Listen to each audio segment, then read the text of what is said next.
यानंतर बातमी पुण्यातली पाणी कपात लांबणीवर पडलेली आहे। 25 जानेवारीला ठरणार आहे पाणी कपातीचा निर्णय काय होणार ते। पुण्याच्या पाणी कपाती संदर्भामध्ये 25 जानेवारीला मुख्यमंत्र्यांसोबत बैठक होणार आहे।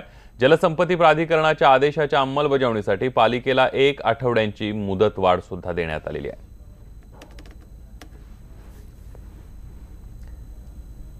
पुणे म्हटलं की आपल्या नजरेसमोर अनेक गोष्टी उभ्या राहतात, मात्र अलीकडे पुण्याची नवी ओळख उदयाला आली आहे, पाण्याखालचं पुणे।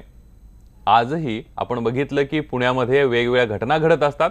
कालची जर आपण बघितली तर काल पुणे जलमय झालेलं पाहायला मिळालं। नेमकं काय घडलं होतं बघूया।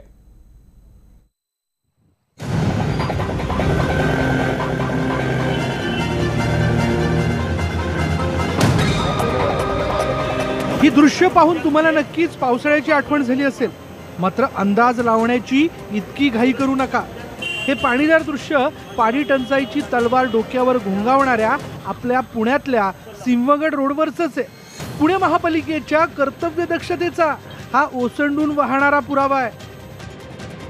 राजाराम पूल ते दांडेकर पूल हा जो सगळा भाग आहे, यातल्या मधल्या टप्प्यामध्ये काही भाग हा पूर्ण जलमय झालेला आहे।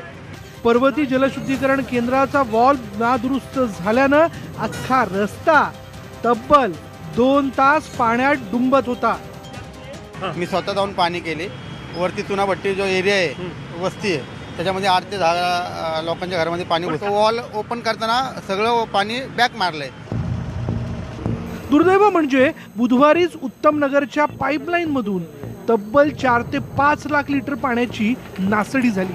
धक्कादायक म्हणजे ही गळती 40 ते 50 वर्षांपासून सुरू असल्याचा दावा नागरिकांनी केला।